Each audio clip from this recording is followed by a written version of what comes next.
Issue आजही तिच्या मम्मावर रागावली होती. ती आईचं लक्ष नसताना आईची नजर चोरून हळूच घरातून बाहेर आली होती. इथे इशू घराबाहेर गेली आहे याची तिच्या आईला जराही कल्पना नव्हती. ती स्वयंपाकघरात काहीतरी काम करत बसली होती. इशू साधारण 4थीत शिकणारी एक गोड मुलगी. ती तिच्या आईसोबत एका इमारतीत फ्लॅटमध्ये राहत होती. ती जरा लहानपणापासूनच हट्टी स्वभावाची झाली होती. तिच्या आईचा तिच्यावर खूप जीव, म्हणून तिने इशूला जरा लाडातच वाढवलं होतं. पण आता जसजशी ती मोठी होत होती तसा तिचा हट्टी स्वभावही बाहेर पडत होता. एखादी गोष्ट हवी म्हणजे हवीच, त्यासाठी मागचा पुढचा कसलाही विचार ती करत नसे. शाळेला उन्हाळी सुट्ट्या पडल्या होत्या.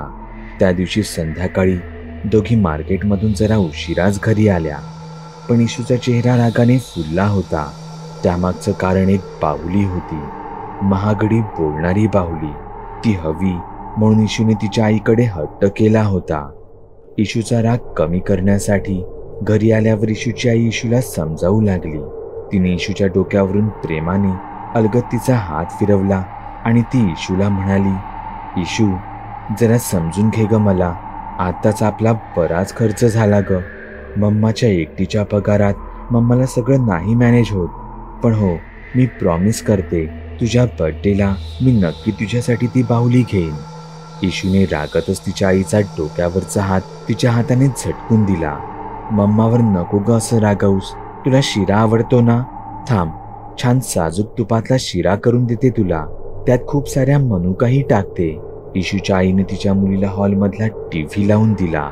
त्यावर कार्टूनचं चॅनल लावलं आणि ती किचनमध्ये शिरा बनवायला गेली. इशूच्या गोंधळात इशूच्या आईने घराचं मुख्य दार चुकून उघडंच ठेवलं होतं. इशू तिच्या आईला काहीही न सांगता सरळ घरातून बाहेर पडली. सगळ्या गोष्टी कशाला सांगायला हव्या आईला, आता मी मोठी झाली आहे असं मनाशीच म्हणत ती इमारतीच्या पायऱ्या उतरू लागली.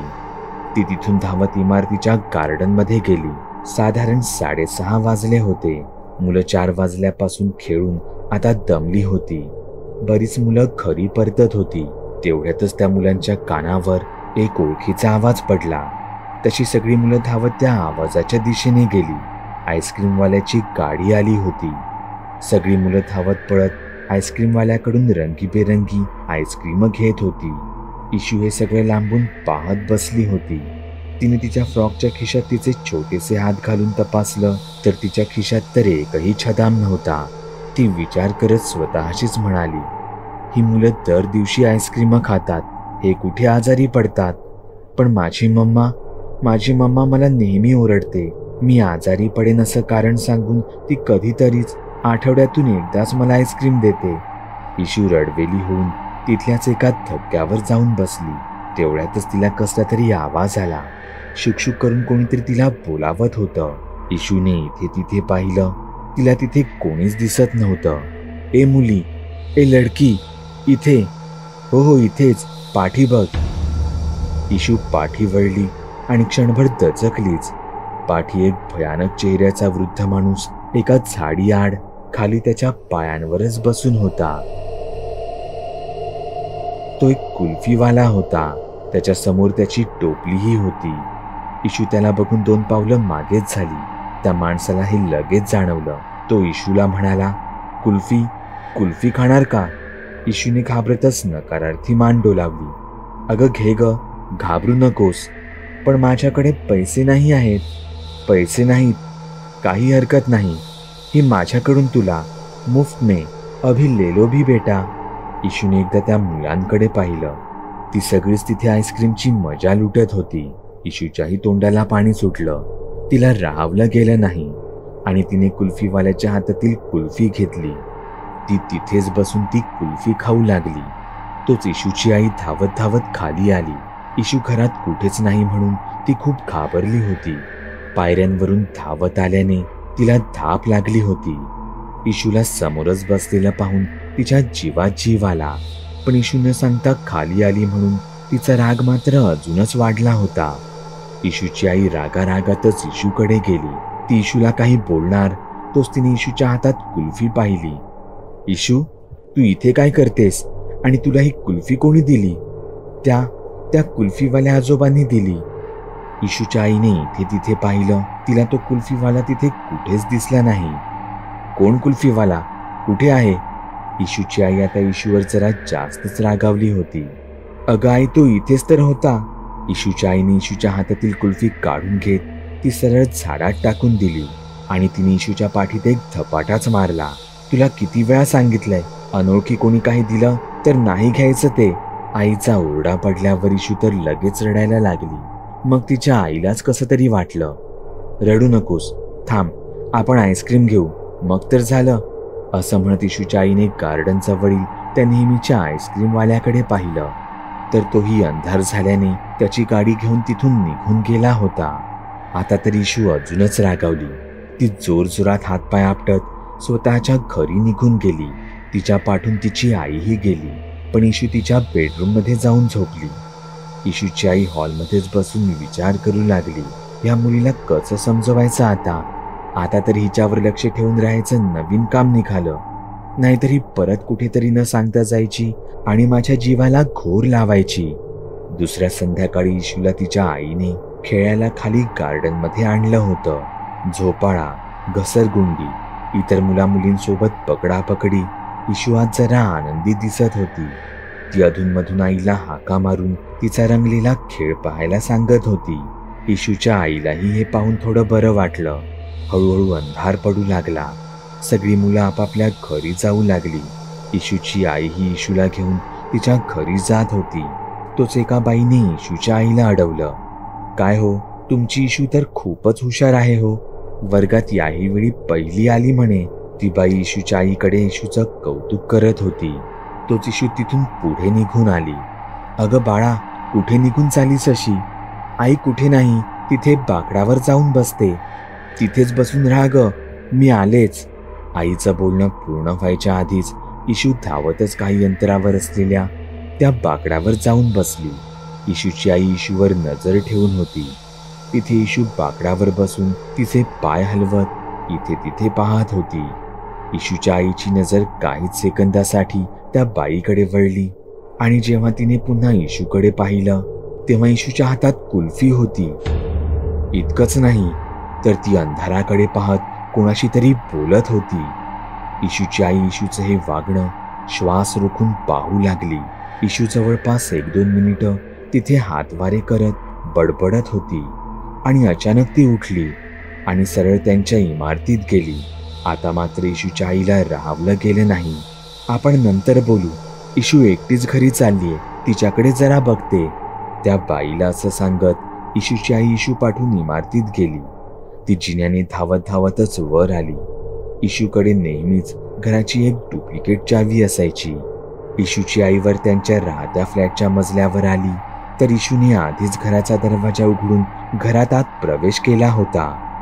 आश्चर्य म्हणजे अंधाराची नेहमी भीती वाटणारी इशू हिने त्या दिवशी घरात आतील एकही लाईट लावली नव्हती. इशूच्या आईसाठी हे जरा विचित्रच होतं. तिने सावधच घरात तिचं पाऊल ठेवलं आणि तोच तिच्या बाजूने हवेचा एक गरम झोत तिच्या बाजूने गेला. कोणीतरी धक्का मारून जावं तसा इशूच्या आईचा एक हात पाठी सरकला. म्हणून तिने पाठी वळून पाहिलं तर तिथे तर कोणीच गेलं नव्हतं. इशूच्या आईने घराची आतील लाईट चालू केली. तोच तिच्या कानांवर किचनमधून कसला तरी आवाज आला. म्हणून तिने हळूच किचनमध्ये वाकून पाहिलं तर इशू किचनमध्ये अंधारात काहीतरी करत होती. इशूच्या आईने लगेचच किचनमधली लाईट चालू केली. पाहते तर इशूने एका डिशमध्ये 2 कुल्फ्या काढून ठेवल्या होत्या. तिच्या हातातही एक कुल्फी होती जी ती खात होती. इशू बेटा, तू हे अंधारात काय करत होतीस? आणि ह्या कुल्फ्या कोणी दिल्या तुला? अगं ते कालचेच कुल्फीवाले काका, त्यांनीच दिल्या ह्या मला. हे ऐकून इशूच्या आईचं डोकं जरा चक्रावूनच गेलं. कुठे आणि कधी? अगं खालीच, तिथे बाकडावर बसले होते तिथेच. अगं इशू, मी तुला बजावलं होतं ना, कोण्या अनोळखी माणसाकडून असं काही घ्यायचं नाही ते. अगं पण तू तर तिथेच होतीस ना, तुझ्या समोरच तर दिलं त्यांनी मला. इशू काय बोलत होती इशूच्या आईला काहीच कळत नव्हतं. अगं पण पैसे, याचे पैसे कोणी दिले त्यांना? पैसे नको म्हणाले, त्याऐवजी त्यांनी माझ्याकडे एक वेगळंच काहीतरी मागितलं. वेगळं काय मागितलं त्यांनी? ते म्हणाले मला तुझ्या घरी यायचं आहे. वा रे वा, कोण कुठला तो कुल्फीवाला, म्हणे आपल्या घरी यायचं आहे त्याला. नशीब तू त्याला इथे नाही आणलंस ते. अगं पण आई, आताच तर गेले ते इथून, तुला नाही का दिसले ते? इशूचे हे शब्द कानावर पडताच तिच्या आईच्या शरीरातून भीतीची एक लहरच गेली. तिला तो घरात प्रवेश करतेवेळी झालेला भास आठवला, पण ती स्वतःला शांत करत इशूवरच ओरडली. मूर्खासारखं काहीही काय बोलतेस? आणि त्या कुल्फ्या फेकून दे आधी. तुला आधीच सांगितलं होतं ना मी, अनोळखी माणसांकडून काही घ्यायचं नाही ते. याद राख, जर पुन्हा कोणाकडून काही असं घेशील तर माझ्यासारखी वाईट बाई नाही. आईचा हा राग इशूसाठी अनपेक्षित होता. तिने तिच्या हातातील कुल्फी बेसिनमध्ये फेकली आणि ती धावत तिच्या बेडरूममध्ये गेली. इशूच्या आईचा राग हा खरंच राग होता की एक प्रकारची भीती, हे तिचं तिलाच कळलं नाही. संध्याकाळची वेळ होती. इशूच्या आईने देवापुढे दिवाबत्ती केली आणि नेहमीप्रमाणे देवाला नमस्कार करून ती 2 अगरबत्त्या संपूर्ण घरात फिरवून आली. इशूची आई तिथून पुढे स्वयंपाकघरात जेवण बनवायला गेली. इशूने रागात ती कुल्फी बेसिनमध्येच फेकली होती. इशूच्या आईने बेसिन साफ करण्यासाठी आत पाहिलं तर त्या कुल्फीला 15-20 जाडजूड अळ्या चिकटल्या होत्या. इशूच्या आईला तर त्यावर विश्वासच बसेना. तिने तिथेच असलेल्या ओट्यावरील डिशकडे पाहिलं तर तिथेही तेच चित्र होतं. डिशमधील कुल्फीला कितीतरी अळ्या चिकटल्या होत्या. त्यातील 1-2 तर डिशमधून बाहेर पडून ओट्यावर वळवळत होत्या. हे खरंच किती भयानक होतं. आणि इशू हे असलं खात होती. इशूची आई धावत आत बेडरूममध्ये गेली. तिने इशूचा हात पकडून इशूला किचनमध्ये आणलं. बघ, त्या कुल्फीवाल्याने तुला काय दिलं होतं ते.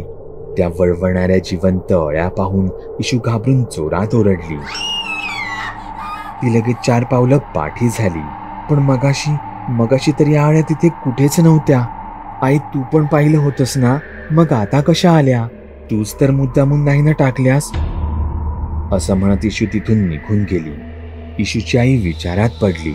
तिला इशूच्या बोलण्याचं फार वाईट वाटलं होतं. मी तिची आई, तिच्यासोबत असं करेन हे इशूला वाटूच कसं शकतं? मी काय माझ्या मुलीची वैरीण आहे का? न जाणे का इशूच्या आईला आता तिची मुलगी तिच्यापासून दुरावते की काय असं वाटू लागलं होतं. हे सगळं टाळण्यासाठी इशूच्या आईलाच आता नमतं घ्यावं लागणार होतं. तिने त्या कुल्फ्या फेकून दिल्या आणि ती जेवणाच्या तयारीला लागली. अजून एक रात्र गेली. दुसऱ्या दिवशी काही कामानिमित्त इशूच्या आईला बाहेर जावं लागणार होतं.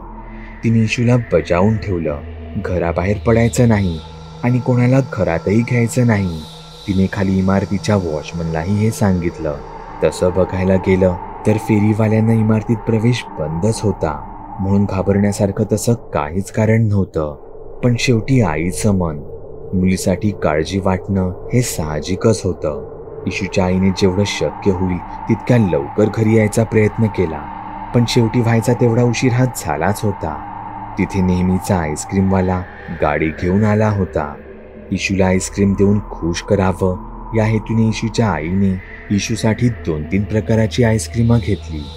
गेट समोरच इमारतीचा वॉचमन बसला होता. वो कोई कुल्फी वाला तो अंदर नहीं ना आया?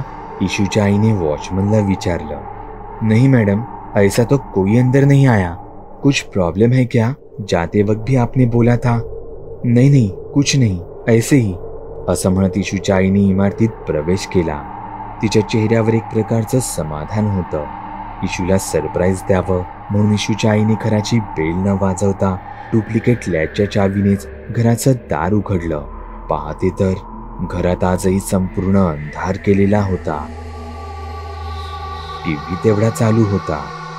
इशू, सरप्राईज वगैरे सगळं सोडून इशूच्या आईने इशूला काळजीने हाक मारली. तिने हॉलची लाईट लावली. पाहते तर समोर टेबलवर 2-3 काड्या पडल्या होत्या. कुल्फीच्या काड्या. ही मुलगी ना, ही अशी नाही ऐकायची. इशू बाहेर ये. इशू डोळे चोळतच खोलीतून बाहेर आली. हे काय आहे?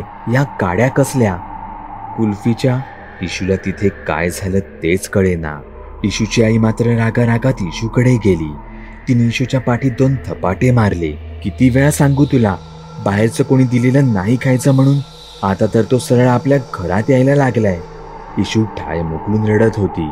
तिथे इशूची आई स्वतःच्या डोक्याला हात लावून होती. तूच तर फ्रीजमध्ये कुल्फ्या ठेवून गेलेलीस ना, सांगायचं होतं मग, त्यात तुला हव्या आहेत म्हणून, नाही खाल्ल्या असत्या मी. इशू रडत रडत म्हणाली. काय, फ्रीजमध्ये कुल्फ्या आणि मी ठेवल्या? इशूची आई इशूवर अजूनच भडकली. तिने फ्रीज उघडून पाहिलं तर फ्रीजरचा अख्खा कप्पा हा कुल्फ्यानी भरला होता. समोर इशू अजूनही तशीच रडत बसली होती. नाही, हे काही साधं नाही. इथे नक्कीच कोणीतरी आलं होतं, पण खोली बंद असताना कसं? कदाचित इशूनेच कोणाला तरी तिच्याकडची चावी दिली असणार. इशूची आई इशूला घेऊन सरळ सोसायटीत गेली. तिने सोसायटीचं CCTV फुटेज बघायला मागितलं. तिने त्या संपूर्ण दिवसाचं फुटेज चेक केलं. आश्चर्य होतं, इमारतीतील राहत्या मेंबर्स शिवाय इतर कोणीही त्या इमारतीत आलं नव्हतं. मग त्या फ्रीजरमध्ये इतक्या साऱ्या कुल्फ्या आल्याच कुठून? इशूच्या आईने 2 दिवसाचं इमारतीच्या आवारातील फुटेज चेक केलं. 2 दिवसापूर्वी संध्याकाळी इशू जेव्हा रागात खाली आली होती तेव्हा ती एका धक्क्यावर बसली होती. नंतर कोणीतरी हाक मारताच ती तिथून उठून गेली, पण दुर्दैवाने तो भाग कॅमेऱ्याच्या दृष्टिक्षेपात येत नव्हता. इशूची आई फारच निराश झाली. पण कालची घटना, ती तर अगदी इमारतीच्या समोर घडली होती. ते बाकडं आणि तिथला परिसर त्या कॅमेऱ्यात नक्कीच कैद झाला असणार. इशूच्या आईने कालचा CCTV व्हिडिओ दाखवण्याची त्यांना विनंती केली. संध्याकाळची वेळ होती. इशू बाकडावर बसून होती. इशूची आई काहीच अंतरावर एका बाईशी बोलत होती. तोच त्या कॅमेऱ्यावर काहीतरी विचित्र दिसू लागलं. चुंबकाचा जसा एखाद्या इलेक्ट्रॉनिक वस्तूवर परिणाम होतो तसंच काहीसं ते वाटत होतं. इशूच्या बाजूचं चित्र काही सेकंदासाठी हललं गेलं आणि जेव्हा ते स्थिर झालं तेव्हा इशूच्या हातात कुल्फी होती. ती पुढे सरळ एकटीच कोणाशी तरी बडबड करताना दिसत होती आणि ती त्या बाकड्यावरून उठून तशीच इमारतीत शिरली. पण तेवढ्या वेळ ती स्वतःशीच हातवारे करून बोलत होती आणि तेवढ्यातच सोसायटीचा कॅमेरा साधारण 7 ते 8 सेकंदासाठी पूर्ण बंद झाला. तो चालू झाला तेव्हा इशू इमारतीत वर आली होती.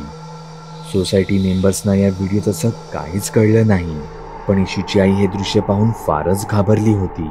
तिच्या मनात नाही ते विचार येत होते, पण तिने ते बोलून दाखवले नाहीत. त्या दोघीही घरी आल्या. इशूच्या आईने इशूच्या डोक्यावरून प्रेमाने हळूवार हात फिरवला आणि तिला स्वतःच्या जवळ घेतलं. इशू बेटा, मम्माला माफ कर. आता मी पुन्हा कधीही तुझ्यावर असा हात उगारणार नाही. पण एक प्रॉमिस कर, आईशी कधीही काहीही लपवणार नाहीस. हो, प्रॉमिस. असं म्हणत इशूने तिच्या आईला घट्ट मिठी मारली. पण हा विषय इथेच संपला नव्हता. त्यांच्या नशिबातील मोठं संकट तर अजून यायचं बाकी होतं आणि ते रात्र व्हायची वाट पाहत होतं. रात्रीचे साधारण 12 वाजले होते. दोघेही मायलेकी जेवून झोपी गेल्या होत्या. तो इशूला तहान लागली म्हणून ती उठून किचनमध्ये पाणी प्यायला गेली. पण ती पाणी न पिताच तिथून किंचाळत धावत बेडरूममध्ये आली. इशूचा किंचाळण्याचा आवाज ऐकून इशूची आईही धडपडून जागी झाली. काय ग, काय झालं बाळा? सगळं ठीक तर आहे ना? अशी ओरडलीस का? मी घाबरले ना. पण इशूने तर तिच्या आईला घट्ट मिठीच मारली. मम्मा तिथे किचनमध्ये काय? किचनमध्ये तो आहे. कोण तो? अगं मम्मा, किचनमध्ये तो कुल्फीवाला माणूस बसलाय. हे ऐकून तरी इशूच्या आईच्या पायाखालची जमीनच सरकली. तिच्या शरीरातून भीतीची एक लहरच निघाली. अगं काय मूर्खासारखी बोलतेस? रात्रीच्या वेळी अशी मस्करी करू नकोस. अगं नाही मम्मा, तो खरंच आहे तिथे. हवं तर तू जाऊन बघ. तिथे ओट्याखाली सिलेंडरच्याच बाजूला बसून आहे. इशूचे हे प्रत्येक शब्द इशूच्या आईच्या मनातील भीती अजूनच वाढवत होते. पण इशूसाठी तिला खंबीर व्हावंच लागणार होतं. तिने मनोमन देवाचं नाव घेतलं. तिने इशूला बेडमध्येच थांबायला सांगितलं आणि ती दबक्या पावलाने बेडरूम मधून बाहेर आली. बेड नंतर टॉयलेट बाथरूमचा ओपन पॅसेज होता आणि तिथून पुढे गेल्यावर त्यांचं किचन होतं.